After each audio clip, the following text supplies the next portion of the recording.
Kelcey. Hello. We met through a Craigslist ad, didn't we? Yeah. No. Oh. Tell them the truth. I thought that you were gonna improvise with me. Tell them the truth. Okay. How do I know you? Do you want to tell the story from your perspective? Because I've never heard it before. I would love to hear it.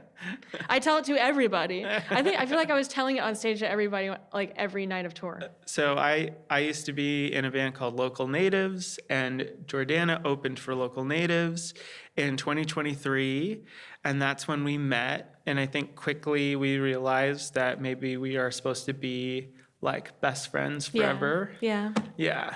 And we had so much fun that whole tour. That was like a month, Yeah. right? That's how you remember it too, Yeah. right? Yeah. You remember the facts of the story? I remember the day I got the news. Really? Well, because I was really excited because I found you guys through a video game. Right. To explain, Local Natives had a song called Mount Washington in a video game called Life is Strange that ended up being like a weird, like big thing for the band. And then you've found us through that. Yeah. That's so crazy. Isn't it? And now I'm going to open for you. It's a fun life roller coaster because I left Local Natives and now I'm solo and now I'm trying to open for people, and Jordana's so nice and is going to let me open up for her. So that's awesome. So, Kelcey, what was the first time you recall picking an instrument up? So my dad would play guitar to me and my brothers and my sister when we'd go to sleep or when we'd wake up. Played like old folk songs like Peter Paul Mary or like the Beatles or stuff like that. He always bought like these cheap acoustic guitars to just have like around the house that like he didn't need to worry if they got messed up. Yeah. Because there's a bunch of kids and we're messing everything up and stuff all the time. But yeah, I'd pick up like one of the guitars and mess around with it. But the first thing I fell in love with was drums. And like the first few times I went to Guitar Center, and you see like all the like really nice drum sets. Most of them were like beginner drum sets, but I didn't know that, and they were like amazing looking to me. So I got to play on a couple sometimes, and I'd like play for 10 seconds and then get really embarrassed and like run away. So drums were my first favorite instrument, and my parents got me a Sunlight drum set, which is like the shittiest like drum set you can get. But I was so pumped. And we had a garage, and I just was like ripping it. And then I started doing piano lessons. My mom wanted me to do piano lessons because somebody told her that it makes you good at math. So she's like, you need to do piano lessons. It's like baby Mozart logic or something, you know? But I always fought her on it because I didn't want to do my lessons. And she'd set the oven timer to make me practice for like 15 minutes. And so my mom was from Colombia, so she had an accent. And so she's like, I'm starting the timer. and so I'm like, okay. And so I'm playing and I'm obviously dicking around. And she's like, I know you're not doing the lesson. And I'd be screaming like, I am doing it. We'd just be like screaming, but like back and forth for like an hour, like 2 hours or something. And be like, start the timer. No, not until you start. You have to do it. And it's so stupid, but it makes me laugh now. And it took forever. But I hated piano for a while. And then I would just like come back to it and just do what I wanted to do. And now it's like piano is my main thing. I'm not even like that good of a guitarist. But I write everything on piano. And I'm not even good at piano. I want to be. Well, what was the first instrument you ever saw that you fell in love with? Or is that even how it went down? Well, my dad played the organ at several churches around. He was always trying to get me to play. But when we went to church one time, I saw this guy playing violin. And I was like, whoa, I want to try that. And then my mom was just like, sure, kid. Like, sure, you want to try playing that? And I was insisting, and she got me like a 3/4 size violin just to start out, and I was so excited. Do you feel like the violin came naturally to you? Yes. Mm. I in hindsight, wish it was piano that came naturally to me because I feel like it would be a lot easier to write songs. Like a billion people play piano. Like, violin is more special, I think. Violin is special, but I had kind of moved away from it, like when it came to attempting to pursue a career as like an indie musician. Is there someone, some album, some person you remember who like inspired you so much that you're like, I have to do this for the rest of my life? Yeah, I was really obnoxious with Lindsay Sterling. I was so obsessed with playing her music on my violin. I would do it like for hours. I would practice for hours, put the violin down, play some video games, and then just like put the video games down and then go practice more. It was The Strokes. I was really, really into Vampire Weekend. Grizzly Bear. Yeah. So good. You know, out of all of them, Grizzly Bear is the main one that I still just am obsessed with. So good. I discovered In Rainbows, Radiohead, and I was like, this is peak music right here. Yeah, those are the ones that kind of threw me into a completely different path. Sure. Musically. Yeah. My first favorite band ever was 311. Oh. 'Cause my mom's like Colombian friend's daughter had this like a tour video that they made called Enlarged to Show Detail. Wow. That's sick. Yeah. And it's like a tour doc, you know? And it just looked like the weirdest, craziest life. And I definitely think I watched that and I was like, yes, please sign me up. That was what. Yeah. And then nu metal came into my life. Whoa. I had these dreams that Korn would stop by my house and be like, oh, David's sick. We need a drummer, but we don't know like who's around here in San Clemente who can drum, who's like really cool. Like, do you know anybody? I'm like, I can drum. I can drum for you, Korn. Can I help you? So yeah, that I had delusional, naive that kind of delusion, fantasies. It's a key motivator. Because the odds aren't in our favor. Well, just convincing yourself that there's no way you could put that kind of work into anything else, like aside from this. Yeah, it takes obsession. Yeah. Can you remember like when you started writing music, like your own music, like what kind of got you to feel like comfortable with that idea of like making your own music and stuff? I mean, doesn't everyone start with covering songs? Or did you? No. Oh my God. I knew. Oh. I had a bunch of friends who covered songs, but I don't know. I was You never always did? like, well, I would just always maybe like, I don't know what this says about me, but I was always like, I just want to make my own stuff. I don't want to learn other people's stuff. And it's maybe like a mix of like narcissism and laziness or something. Like I don't want to learn other things. Yeah. But I later in my life have realized if you learn other people's songs, you learn how they make them and you learn so much Then you about them pick up and you can things use for it for yourself. for your own music. So that was just like a really dumb take that I had in high school. But I don't know. I really just kind of took little baby steps for a while. One of my first songs that I really, really felt proud of was that song Airplanes with Local Natives.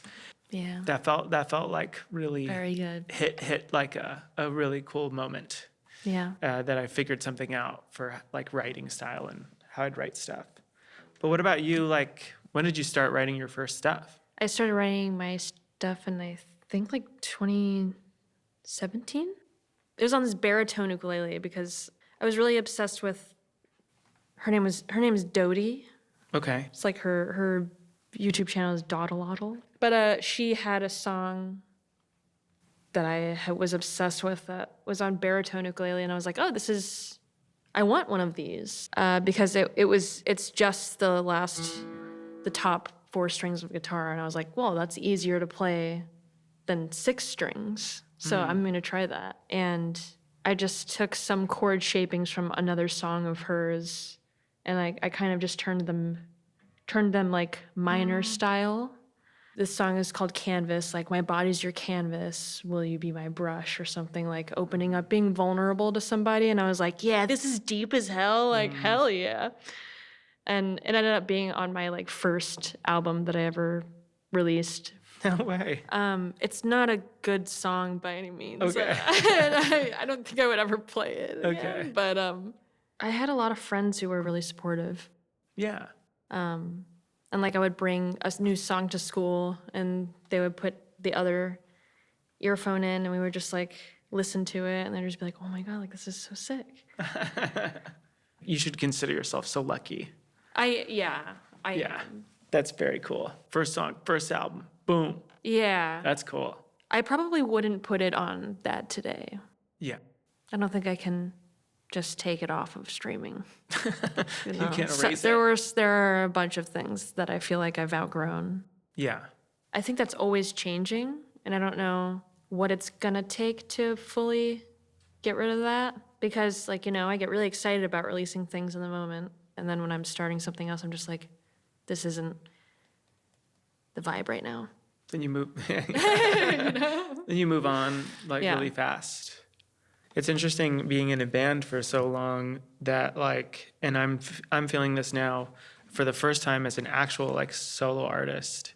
I would always hear people talk about how vulnerable they feel when they put out music. You know, they're so, you know, laid bare to whoever, you know, likes it or dislikes it. And it dawned on me that like I was so lucky to be in a band that like we could at least take on something that didn't work out. Because now that I'm by myself, I'm really like, oh my God, I understand how all these other people who are by themselves feel now. Because you're just out there. Like I have like now like I feel like a brain trust of people. Like it's like Mel, my wife, and then like I've got like a handful of friends and I'll show them stuff early on and I feel like I kind of gather all their feedback and I feel like that it has been always really helpful. I'm glad I can have people who can be straight with me. Because I think that's really important too. I don't know, like, if I'm doing something good, I don't know if I'm doing something bad, like, taste-wise. It's just been an ongoing issue with me. I'm like, well, is this good or not? You like, have to answer that question, I guess. You're making something to go out into the world that will exist forever. So, I mean, why not get it exactly how you want it to be, like how it is in your head, and all you can do is try, and then if you know it ends up being like, you know, I guess you just feel a little silly, right? But I mean, you know, who cares? I love that there's no right answer, you know. But it's also scary though. There's a song I worked on a few years ago that I only have a chorus to, because the chorus is just, I think it's one of the best ones I've ever written. And I'm really afraid to fuck it up with a shitty verse. I just, like I haven't touched it since I wrote it because I'll just listen to the chorus. I can't, I feel like I could never come up with anything that would make it worthy of being a full song because I don't want to mess it up. There's so much you can do that it's like intimidating. You can't overthink stuff because you just have no idea what it's going to turn into. And it's better to just flow with what is feeling good and what's working. And if it's not, you can just put it down and, you know, just like move on. That's one thing I need to kind of relearn, especially because of the success of the EP with TV Girl. Yeah. That's kind of clear to a lot of my fans that that's what they want more of. Well, you need to find the healthy level to worry about that. Do you know this comedian, Gary Shandling? He was like a huge comedy legend. His thing he would always write is, how can I be more myself? How can I be more unique and more unique and more unique? Like no one else could say this stuff except for me. And then that ends up being like, you know, your selling point to like the world is you have the most unique take on this one thing. And I've just been trying to think about that as I'm like writing stuff. And I feel like that is been really helping me feel like I'm really trying to get in touch with what makes me the most unique version of what I like.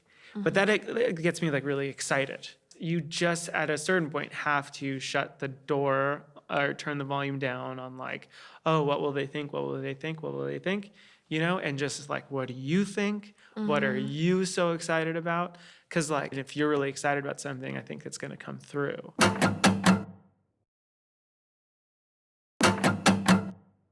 I'm sorry to hear you are doubting your instincts so much, because I feel like you have really good instincts. I mean, I don't know. I've had so many people. I've played with so many people and like had people open for me, and like you're so like effortless on stage and like with. I mean, you've written so many songs now at this point. At like 20. Make it stop. 5? 25? Oh my God. I know. It's embarrassing. It's good. No, it's really good. I picked a song to sing that I really liked off your latest EP called I Wanna Be. The vibe just like got me. And so I tried to learn that one. I tried to learn a few, and then I was like, oh, I don't know if I should be talking about my blouse and stuff. Yeah, it's not gonna read. It's not gonna make sense. But what can you tell me a little bit about writing I Wanna Be? It was like a delusional crush song, Yeah. for sure. I wrote it when I had a crush on our boy, Yeah. my boyfriend. Your now boyfriend, yeah. Who we both know. Yeah. We hung out a few times right before he left, and then when he left, he was on tour. I was like, oh God, like, what am I gonna do now? Like, I have to sit with these feelings, and like, we don't really know each other this much. And if he knew that I was writing this about him right now, he would be scared. He would run. I just had this sense in me that I was like, I want to like be important to you, you know, and I want to know more about you. And I hate that I have to wait this long to see you again. Yeah. You're kind of like stuck. You're stuck in this like this like limbo place. Because like we're not like anything solid yet, but we are something in the middle. It just came to me, the first verse, like when I was just on my laptop, and I was like, okay, well, I have an idea for a melody and some lyrics, so I'll just like put it together. And then it ended up being one of my favorite ones. Oh, nice. On that EP. So I was hoping you'd like the choice. Yeah, I think it might be my favorite one. Well, I'd love to play it for you. I would love to hear it from you. Oh, yeah? Yeah. Oh, this is so funny. Just play, like, it's crazy to hear them back. Yeah. All right, well, here, you see what you think. I think, okay, we'll see. This is your song, I Wanna Be. All right.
I wanna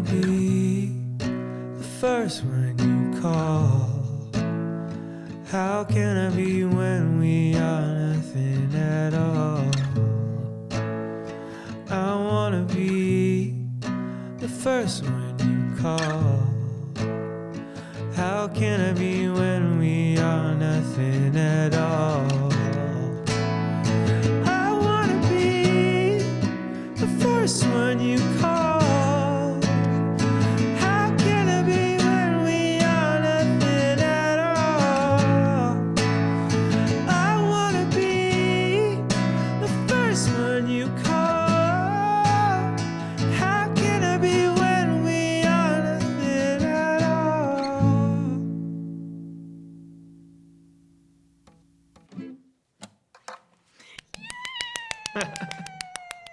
Thank you. Oh, wow. It's such an honor to hear you sing that. Oh. Something that I wrote.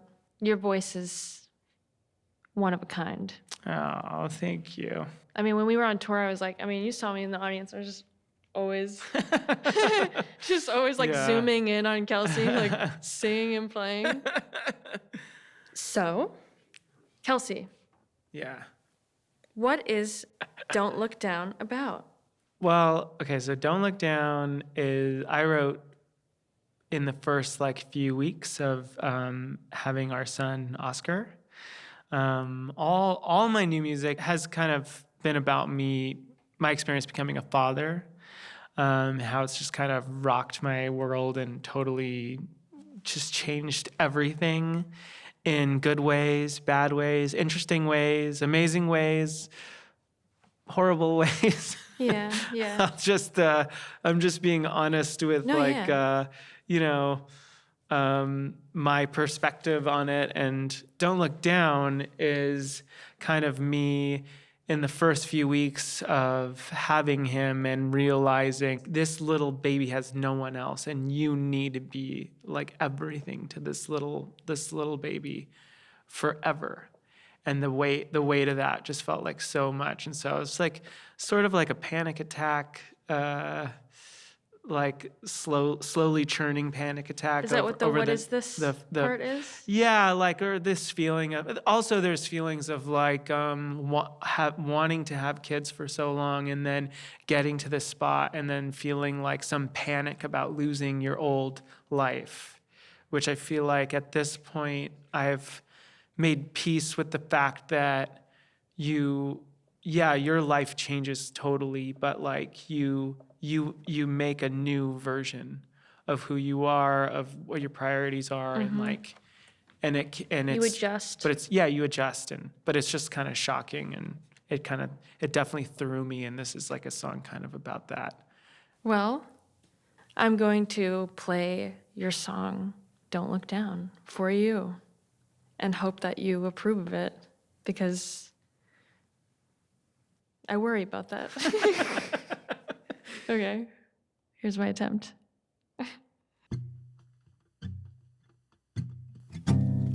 One second ago, you were debating between it's not TV shows to watch first. Now it's multiple Diophantine equations at Mach 5, 1 mile above the Earth. Was it a plane, a cannon, a tandem skydiver? To go solo, you need your jumps first. Don't look down. Don't look down. Love is equal to the oxygen you breathe as you flail through the atmosphere. Moving past you as fast as doldrum winds are all of your deepest fears. Sleep deprivation slowly does you in, but chewing gum at least helps with your ears. Don't look down. Don't look down. Looking back, what I had, is it bad?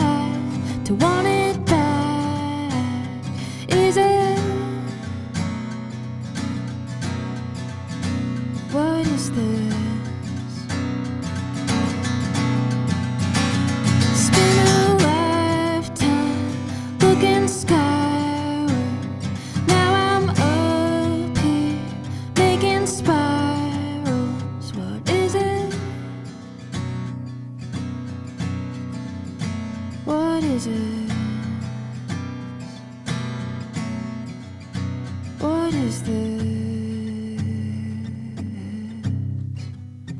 What is this? What is this? What is this?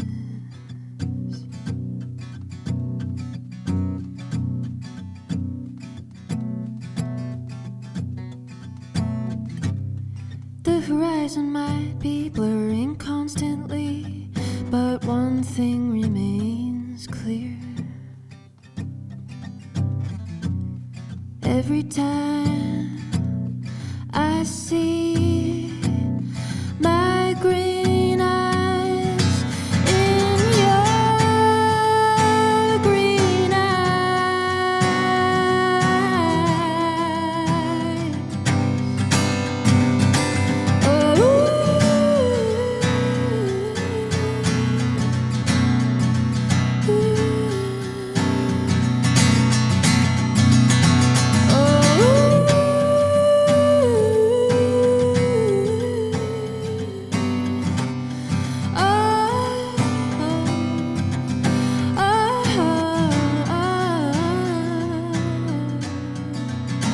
Your green eyes, I've been waiting for you.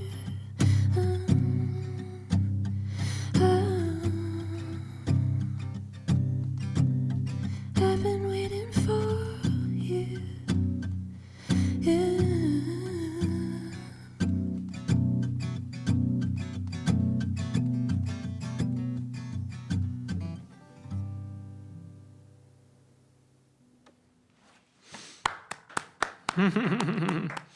Wow, that's so cool. That's so cool to hear you How does sing it that. feel to hear that back? That's really amazing. I feel honored to hear you sing that, and I'm trying to do it justice, man. it's just cool to hear that back.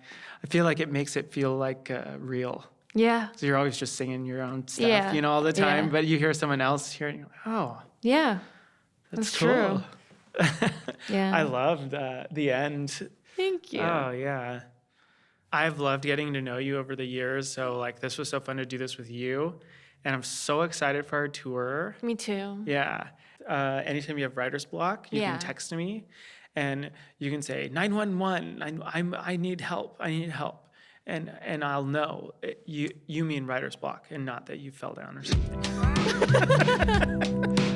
Nice. Ooh, all right. Hold on with us forever. Sorry, I was just talking your ear off. I love that. Here, you sign this? All right, you have to, Oh, Neil? all right, okay, booby 1 or booby 2? Is that what you call these? Do your job. Do you have a good signature that you like? Ooh, that looks good. Thank you. Whoa, that looks so good. Okay, get up. Are you gonna do it for me? Rich boob. So sloppy. That looks like... You started with the best one. It's all downhill from here. It's all downhill from here, just Sorry, like- not sorry. Bye, everyone. Thank you. Bye, y'all. Thank you for letting us get covered. Bye.